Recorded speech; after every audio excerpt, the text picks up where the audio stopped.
मी परदेशात एका खूप श्रीमंत बाईच्या घरात ड्रायव्हिंग काम करत होतो. तिला एक मुलगी होती. त्या मुलीला कुठेही जायचं असेल तर ती मला सोबत घेऊन जात होती. मी आजपर्यंत त्या मुलीचा चेहरा देखील पाहिला नव्हता, कारण ती जेव्हा जेव्हा गाडीत बसायची तेव्हा तेव्हा तिचा चेहरा रुमालाने झाकलेला असायचा आणि डोळ्यांना काळा चष्मा लावलेला असायचा. एक दिवस मी त्या मुलीला बाजारात घेऊन गेलो आणि परत घरी जाताना ती चक्क फ्रंट सीटवर येऊन माझ्या बाजूला बसली. मी आता खूप घाबरलो होतो, कारण आज पहिल्यांदाच असं झालं होतं. नाहीतर ती नेहमी मागच्या सीटवर बसायची.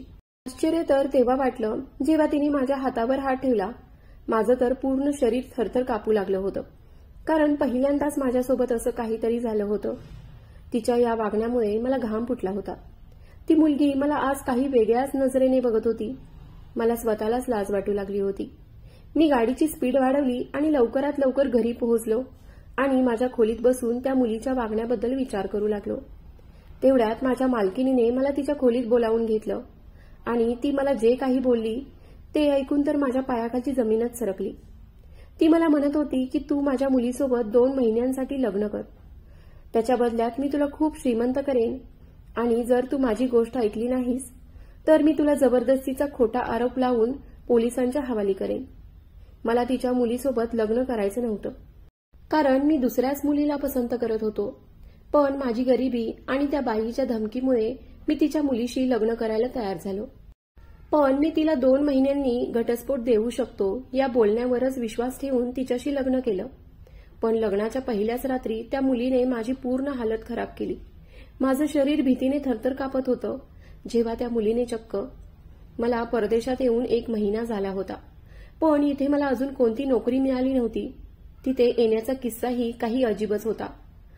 जर मी कोणाला ही गोष्ट सांगितली असती तर कोणीही माझ्यावर विश्वास ठेवला नसता.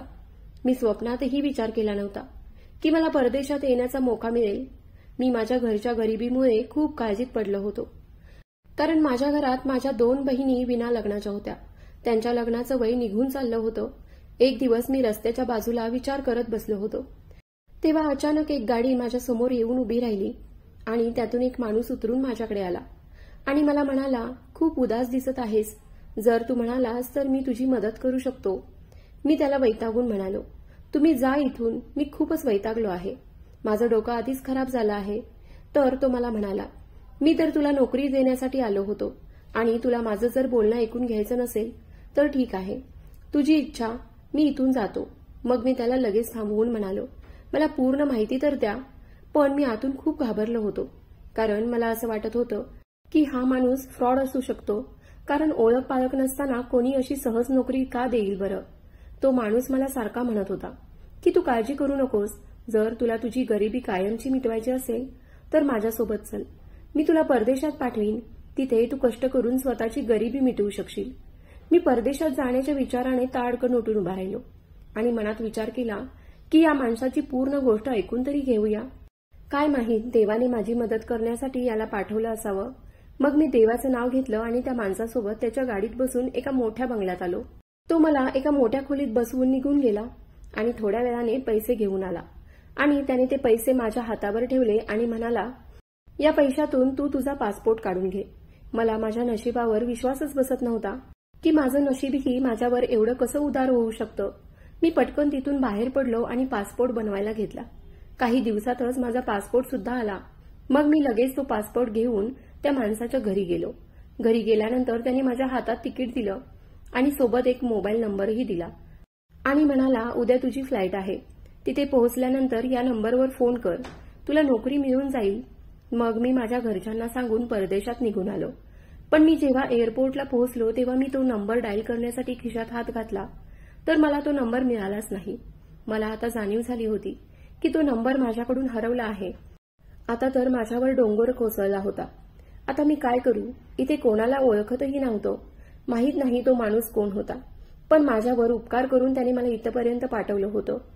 माझ्याजवळ त्याचा नंबर देखील नव्हता, पण मला आता माझ्या पोटाच्या भुकेसाठी काहीतरी करावं लागणार होतं. म्हणून मी तिथे मिळेल ती मजुरी करायला सुरुवात केली. अशातच 1 महिना निघून गेला. मी माझ्या घरी अजूनपर्यंत 1 रुपया देखील पाठवला नव्हता. मला माझं स्वतःचं पोट भरणं खूप मुश्किल झालं होतं. तिथेही असंच काहीतरी माझ्यासोबत झालं. एक बाई रोज मला गाडीतून निरखून बघत असायची. पण मी तिच्याकडे दुर्लक्ष करत होतो. एक दिवस चक्क ती बाई माझ्याजवळ आली आणि मला म्हणाली की तुझ्यासाठी माझ्याजवळ एक काम आहे. मग मी पुढचा मागचा विचार न करता तिला हो म्हणून टाकलं. मग ती मला तिच्या घरी घेऊन गेली आणि तिने मला राहण्यासाठी एक मोठी खोली दिली.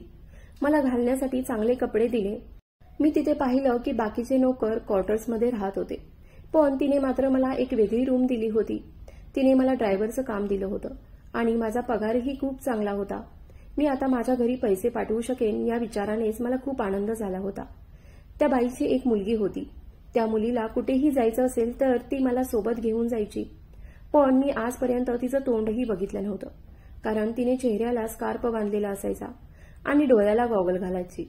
पण तिची एक गोष्ट मात्र मला खूप आश्चर्यचकित करून टाकणारी होती की ती मला एका विचित्र नजरेने बघायची आणि मला सारखी स्पर्श करण्याचा प्रयत्न करायची. कधी माझा हात पकडायची, पण मी भीतीने शांत राहायचो. एक दिवस माझ्या मालकिनीने मला तिच्या रूममध्ये बोलावलं आणि म्हणाली, तुझ्या बहिणींच्या लग्नासाठी तुला किती पैसे लागणार आहेत? मग मी तिला म्हणालो की माझ्या 2 बहिणी आहेत आणि त्यांच्या लग्नासाठी मला लाखो रुपये लागतील. मग ती मला म्हणू लागली, तू जेवढे पैसे मागशील तेवढे पैसे मी तुला देईन, ज्यातून तू तुझ्या बहिणींची लग्न करू शकशील. पण माझी एक अट आहे, ती म्हणजे तुला माझ्या मुलीशी 2 महिन्यांसाठी लग्न करावं लागेल. तिची अट ऐकून मी तर खूप हैराण झालो होतो. मी तिच्या मुलीसोबत लग्न करण्याचा स्वप्नात देखील विचार करू शकत नव्हतो, कारण तिच्या मुलीचं वागणं मला काही ठीक वाटत नव्हतं. मी भारतातल्या एका मुलीवर खूप प्रेम करत होतो आणि मला तिच्याशीच लग्न करायचं होतं. म्हणून मी माझ्या मालकिनीला नकार दिला. तेव्हा तिने मला सरळ सरळ धमकी दिली. म्हणाली, जर तू माझी अट मान्य केली नाहीस तर मी तुला जबरदस्तीच्या आरोपाखाली पोलिसांच्या हवाली करेल. आता माझ्याजवळ दुसरा काहीच मार्ग नव्हता. मी मजबुरीने लग्नासाठी तयार झालो. तेव्हा लगेच माझ्या मालकिनीने माझ्यासमोर नोटांचे बंडल ठेवले आणि म्हणाली की माझ्या मुलीला तू पसंत आहेस. जोपर्यंत तिचं मन भरत नाही तोपर्यंत तू तिला घटस्फोट देऊ शकत नाहीस. पण माझी अजून एक अट आहे, लग्नाअगोदर तू माझ्या मुलीचा चेहरा बघू शकत नाहीस. मला ही देखील अट मान्य होती, कारण मला फक्त तिच्यासोबत 2 महिनेच घालवायचे होते. त्यानंतर मी सगळे पैसे आणि संपत्ती घेऊन परत भारतात यायचं प्लॅनिंग केलं होतं. लगेच मी माझ्या घरी माझ्या बहिणींच्या लग्नासाठी लाखो रुपये पाठवले आणि त्यांना सांगितलं की माझी वाट न बघता तुम्ही माझ्या 2 बहिणींचं लग्न लावून द्या, कारण अगोदरच त्यांचं लग्नाचं वय निघून चाललं होतं. मला वाटलं होतं की माझी मालकीन माझं आणि तिच्या मुलीचं लग्न एकदम साध्या पद्धतीने करून देईल, कारण ही गोष्ट फक्त 2 महिन्यांसाठीच होती. पण तिने मात्र आमचं लग्न मोठ्या धूमधडाक्याने लावून दिलं. लग्नात एकही रीतिरिवाज तिने बाजूला ठेवले नाहीत आणि चक्क तिने भारतीय पद्धतीने लग्न लावून दिलं. पण एक गोष्ट होती की पूर्ण लग्नामध्ये त्या मुलीचा चेहरा मात्र मला बघायला मिळाला नव्हता. माझ्या नशिबात हे काय चाललं होतं हे माझं मलाच समजत नव्हतं, कारण माझ्या होणाऱ्या बायकोचा चेहरा मला माहीत नव्हता. पण असो, तिकडे माझ्या बहिणींचं मोठ्या धूमधडाक्यात लग्न झालं आणि माझी सगळ्यात मोठी काळजी मिटली आणि इथून पुढच्या भविष्यासाठी मला खूप सारे पैसे मिळाले. आता मी पुढचं आयुष्य आरामात जगणार होतो.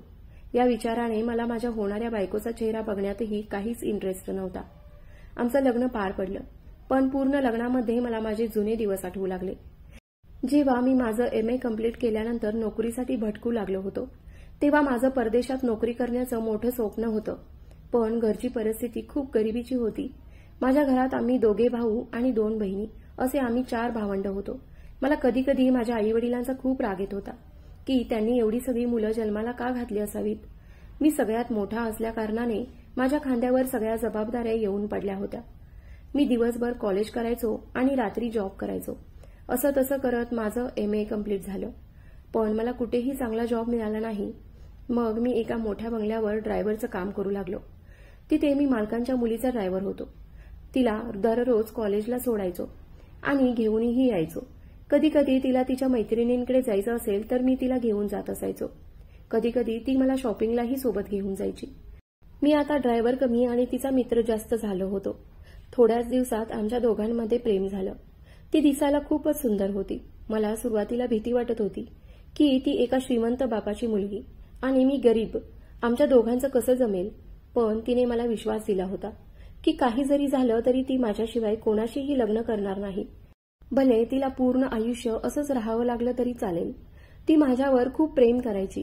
तिचंही आता कॉलेज पूर्ण झालं होतं आणि मालकांनी तिच्यासाठी आता स्थळं बघायला सुरुवात केली होती. पण ती बिचारी सगळ्यांना नकार देत असायची. पण ती किती दिवस अशी नकार देणार होती? एक दिवस मालकांना आमच्या दोघांच्या प्रेम प्रकरणाबद्दल समजलं आणि त्यांनी मला धक्के देऊन नोकरीवरून हकलावून लावलं. आता माझी होती ती ही नोकरी हातातून गेली होती. आता मला तिला भेटता देखील येत नव्हतं. आता मी तिच्याशी लग्न करण्याची आशा मनातून काढून टाकली होती. या विचारात मी मग्न असतानाच दाराची कडी वाजली. मी रूमचा दरवाजा उघडला तर समोर नवरीच्या वेशात मालकिनीची मुलगी हजर होती. पण तिने आज स्कार्फऐवजी स्वतःचा चेहरा साडीच्या पदराने झाकला होता. ती दुधाचा ग्लास घेऊन आतमध्ये आली. मला आता वेगळीच बेचैनी सतावत होती, कारण शेवटी काही जरी झालं तरी मी एक पुरुष होतो. तिचं ते गोरपान शरीर बघून माझ्याही तोंडाला पाणी सुटलं होतं. काही क्षणापुरता का होईना मी तिच्याकडे आकर्षित झालो होतो. तिने माझ्यापुढे दुधाचा ग्लास केला.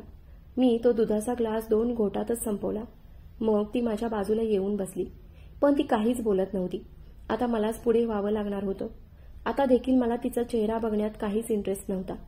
मी तिच्या जवळ गेलो आणि तिच्या खांद्यावर हात ठेवला आणि तिला मिठीत घेण्याचा प्रयत्न करू लागलो. तीही माझ्या मिठीत सहज आली. मग मी रूमची लाईट बंद केली. ती पूर्ण रात्र आम्ही दोघांनी एकमेकांवर मनसोक्त प्रेम केलं. पण मला या गोष्टीचा जरा देखील अंदाज नव्हता की मी खूप मोठ्या संकटात पडणार होतो. सकाळ झाल्यावर मी पाहिलं की माझ्या बाजूला कोणीच नव्हतं. मग मी स्वतःच आवरण्यासाठी बाथरूममध्ये गेलो आणि जेव्हा बाहेर आलो तेव्हा समोरचं दृश्य बघून माझ्यावर आभाळ कोसळल्यासारखं मला झालं. कारण समोर माझी बायको होती आणि ती दुसरी तिसरी कोणी नसून मी जिच्यावर प्रेम करत होतो तीच माझी प्रियसी होती. मी तिला बघून हैराण झालो होतो. असं कसं होऊ शकतं? मी पुढे काहीच बोलू शकत नव्हतो. मग तिनेच पुढाकार घेतला आणि मला घडलेली सर्व हकीकत सांगायला सुरुवात केली. ती म्हणाली, जेव्हा माझ्या वडिलांनी तुला कामावरून काढून टाकलं होतं तेव्हा त्यांनी माझ्यावर लग्नासाठी खूप जबरदस्ती केली. मी कोणाशी लग्न करायला तयार नव्हते आणि एक दिवस मी लग्नाच्या त्रासाला कंटाळून आत्महत्या करण्याचा प्रयत्न केला. तेव्हा घरातले सगळेच काळजीत पडले आणि त्यांनी मला वातावरणात बदल म्हणून माझ्या परदेशातील एका मावशीकडे पाठवलं. ती खूप चांगली आहे. तिने माझी प्रेमकथा ऐकल्यानंतर एक प्लॅन केला.